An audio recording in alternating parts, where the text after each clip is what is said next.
लेकिन सच ये भी है कि मैंने उलमाए किराम से माजरत के लिए कहा था कि मुझे माफ कर दिया जाए, क्योंकि मैं रोज मुशायरा कवि सम्मेलन के स्टेज पर जाता हूँ, अपने जैसा कहना अपनी तस्लीम करता हूँ, बात करता हूँ, लेकिन रियलिटी ये है मैं मना इसलिए नहीं कर रहा था कि मैं उलमाए किराम की फहरिस्त तवील होगी, मैं मना इसलिए कर रहा था, माजरत इसलिए कर रहा था कि जब उलमाए किराम के साथ मैं स्टेज पर होता हूँ तो खुदा की कसम मेरे लफ्ज मेरी जबान को बोलने की मुझे इजाजत ही नहीं देती। मुझे किसी शायर का शेर याद यूं आता है कि जुल्म और जबर की पहचान मिटाकर रख दें, जुल्म और जबर की पहचान मिटाकर रख दें, हम जो चाहे तो कोहराम मचाकर रख दें। जुल्म और जबर की पहचान मिटाकर रख दें, हम जो चाहे तो कोहराम मचाकर रख दें। बहुत ख्याल है, लोगों को बहुत ख्याल है, बहुत उन्हें ख्याल आ रहा है कि औरत जात पर किस तरह से जुल्म हो रहा है, ये शरीयत के खिलाफ अपनी प्रोपेगेंडा अपना रहे हैं, बहुत ख्याल है उनको औरत जात पर। मैं उनसे सिर्फ और सिर्फ इतना कहना चाहता हूं, बहैसियत हाशिम फिरोजाबादी नहीं, बहैसियत हिंदुस्तानी उनसे एक बात करना चाहता हूं, कहना यह चाहता हूं अपने हिंदुस्तान के वजीर आजम से, उस हुकूमत से, बताओ उस वक्त कहां थे जब ज़किया जाफरी फोन घुमाकर तुमको याद कर रही, तो बराबर तुमको फोन कर रही थी। आज तुमको औरत जात का इतना ख्याल है, तुमसे पूछना चाहता हूं जब बिल्किस का रेप हो रहा था गुजरात में, तुम उस वक्त कहां थे? तुमसे तस्लीम कराना चाहता हूं, तुमसे बात करना चाहता हूं, लेकिन खुदा के वास्ते बात यहां ताली बजाने की नहीं है, मैं शुरू होना चाहता हूं, आपको वहां तक पहुंचाना चाहता हूं, आपको बड़े लोगों को सुनना है, मैं छोटा सा हकीर और फकीर कुछ अर्ज करना चाहता हूं, कहना सिर्फ यह चाहता हूं, मैं सिर्फ इतना पूछना चाहता हूं, जब ज़ाहिरा शेख की बेकरी जलाई जा रही थी, जब पेट चीर कर बच्चा निकाला जा रहा था गुजरात के दंगों में, उस वक्त आपकी ये वो औरत जात से हमदर्दी कहां थी?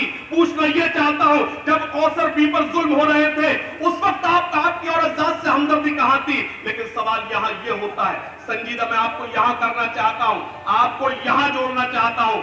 चलिए मान लिया कि आपको औरत जात की बहुत परवाह है, हिंदुस्तान के मुस्लिम महिलाओं से, मुस्लिम औरतों से बहुत हमदर्दी है, हमारी बहनों से, हमारी माओं से तुमको बहुत हमदर्दी है, लेकिन पूछना यह चाहता हूं, उससे कबल सिर्फ इतना कहना चाहता हूं कि चलिए आपको परवाह है, लेकिन बताओ ज़किया जाफरी और इश्क जहां को कब इंसाफ मिलेगा? पूछना यह चाहता हूं। आपकी तालियां रुक सकती है, मैं कुछ अच्छा करूं ना करूं, ताली बहुत अच्छी बन पाता हूं, आपकी थोड़ी सी संजीदगी चाहता हूं, और उनसे सिर्फ इतना कहना चाहता हूं कि शरीयत में दखल मत दो, सब कुछ बर्दाश्त हो सकता है, तुमने हमको सिवाय जुल्म के अलावा हम पर तो जुल्म किया, मजालिम किया, उसके अलावा हमको दिया क्या है? शरीयत में दखल मत दो, सिर्फ चार लाइन कहता हूं कि जुल्म और जबर की पहचान मिटाकर रखते हैं, हम जो चाहे तो कोहराम मचाकर रखते हैं, खुश्क पत्तों की तरह बिखरे हुए हम लोग एक हो जाए तो दुनिया को हिलाकर रखते हैं। अरे उनकी कोई हैसियत नहीं है, हम अपनी आवाज दिल्ली तक पहुंचा रहे हैं, हम अपनी आवाज अमेरिका तक पहुंचा रहे हैं, खुदा के वास्ते हम चाहते हैं कि हमारी आवाज कहीं पहुंचे ना पहुंचे, हमारे अल्लाह तक पहुंच जाए, सारे काम बन जाएंगे इंशाअल्लाह। राहत इंदौरी के मुझे एक मतला याद आता है, राहत इंदौरी ने कहा था, राहत इंदौरी साहब फरमाते हैं, मुझे उनके एक मतला याद यूं आता है, अगर खिलाफ है हाजी साहब, अगर खिलाफ है होने दो, जान थोड़ी है, अगली लाइन संभालना, अगर खिलाफ है होने दो, जान थोड़ी है, ये सब धुआं है, कोई आसमान थोड़ी है, अगर खिलाफ है होने दो, जान थोड़ी है, ये सब धुआं है, कोई आसमान थोड़ी है, सभी का खून है शामिल यहां की मिट्टी में, सभी का खून है शामिल यहां की मिट्टी में, एक एक शख्स का हाथ हवा में लहराना चाहिए अगली लाइन पर, सभी का खून है शामिल यहां की मिट्टी में, किसी के बाप का हिंदुस्तान थोड़ी है।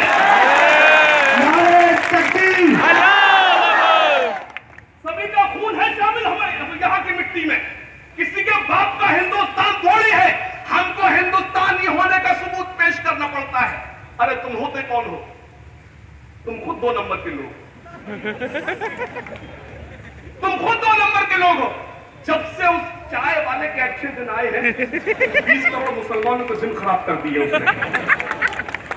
कभी मस्जिदों से अजान पर पाबंदी लगाते हैं, कभी शरीयत में दखल देते हैं, कभी योगा के नाम पर, कभी अजान पर पाबंदी, कभी सोशल मीडिया पर पाबंदी, कभी एएनयू पर जुल्म होता है, कभी जामिया पर फतवे जारी किए जाते हैं। लेकिन मैं सिर्फ इतना कहना चाहता हूं, आपसे सिर्फ और सिर्फ इतना गुजारिश करना चाहता हूं कि ऐसा नहीं कि शहर के मंजर बदल गए, ऐसा नहीं कि शहर के मंजर बदल गए, मंजर वही है, सिर्फ सितमगर बदल गए। मंजर वही है, सिर्फ सितमगर बदल गए, मंजर वही है, सिर्फ सितमगर बदल गए। और मैं अर्ज ये कहना चाहता हूं, अल्लामा इकबाल ने फरमाया था कि मनफात एक है, इस कौम की नुकसान भी एक, मनफात एक है, इस कौम की नुकसान भी एक ही सबका नबी, दीन भी, ईमान भी एक। फिरोजाबाद के अच्छे लोगों, जो आप टीवी पर हाशिम फिरोजाबाद देखते हैं वो झूठा है, असली यही है जो आपके बीच खड़ा है। मनफात एक है, इस कौम की नुकसान भी एक ही सबका नबी, दीन भी, ईमान भी एक, हरम पाक भी, कुरान भी, हरम पाक भी, अल्लाह भी, कुरान भी एक।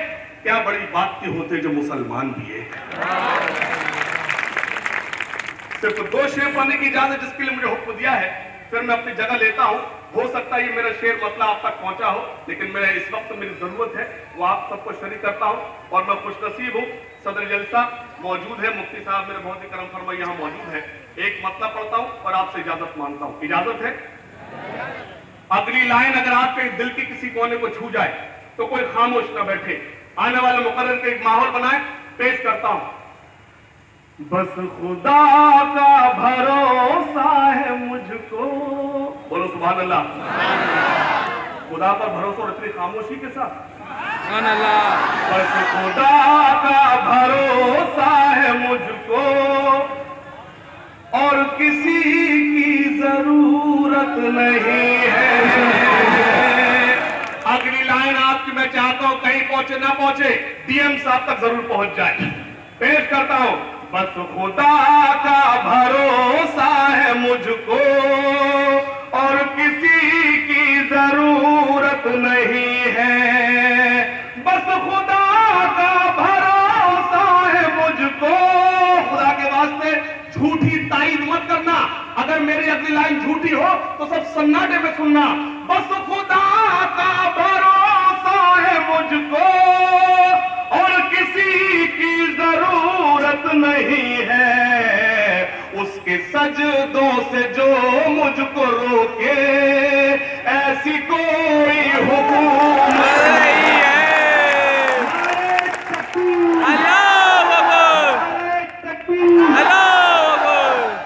उसके सजदों से जो मुझको रोके ऐसी कोई हुकूमत नहीं है। बेवकूफ है वो, बेवकूफ हो गए, उनके अकल पर पत्थर पड़ गए हैं। अगर इंसाफ करना चाहे तो ये भी इंसाफ कर दो, ये ताजमहल किसी और का नहीं हमारा है। ये तुम्हारी बड़ी पूंजी जो तुमको जमा कराता है, हुकूमत के जो फायदे हैं, उसमें एक इमारत ताजमहल, जिसको वंडर ऑफ द वर्ल्ड, दुनिया के सबसे बड़ी इमारत, सबसे खूबसूरत इमारत का खिताब मिला। अगर हिंदुस्तान को नंबर 1 किसी ने कराया तो हिंदुस्तान के मुसलमान इसी शरीयत के मानने वालों ने कराया, किसी और ने नहीं कराया। बस खुदा का भरोसा है मुझको और किसी की जरूरत नहीं है। उसके सजदों से जो मुझको रोके ऐसी कोई हुकूमत नहीं है। बस नबी के लिए ही जिएंगे। अल्लाह कर नहीं भाई, आप लोग के अल्लाह ने मेहनत कबूल कर ली। एक बार 100 ताली बजाइए हमारे उलमा इस्लाम के लिए। इनको फिक्र है इस्लाम की तो हम लोग यहाँ जमा है। अल्लाह इनको सलामत रखे। पेश करता हूं, सुनिएगा। बस नबी के लिए ही जिएंगे। अगली लाइन आधी लाइन आप पूरी करेंगे। पेश करता हूं, एक नाम है, उसने हमारे रसूल की शान में गुस्ताखी की। क्या नाम है उसका? कमलेश मैंने तिवारी नहीं, कबाड़ी। पेश करता हूं। बस नबी के लिए ही जिएंगे, बस नबी के लिए ही मरेंगे, बस नबी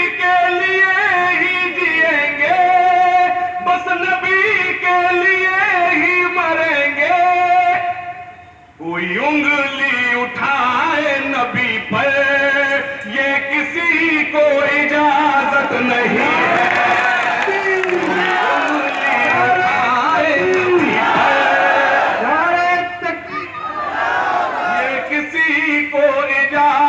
नहीं है। नहीं भाई ने कान में कुछ कहा है तो एक मतलब पढ़ता हूं, सुनिएगा। जिनके हाथों से तिरंगा न संभाला जाए। खुदा का शुक्र अभी मैं दयापालपुर था, बीजेपी के सदर क्या नाम है अमित शाह जी वो मौजूद थे और मैंने वहां ये मतलब पढ़ा और तस्लीम कराया और लगे कि मैं हुसैनी मोहल्ले में अपने लोगों के बीच खड़ा हूं। उलमा इकराम से दुआएं चाहता हूं, सुनिएगा। जिनके हाथों से तिरंगा न संभाला जाए, जिनके हाथों से तिरंगा न संभाला जाए। अरे भाई देखिएगा मतलब, जिनके हाथों से तिरंगा न संभाला जाए, जिनके हाथों से तिरंगा न संभाला जाए, ऐसे नेताओं को संसद से निकाला जाए।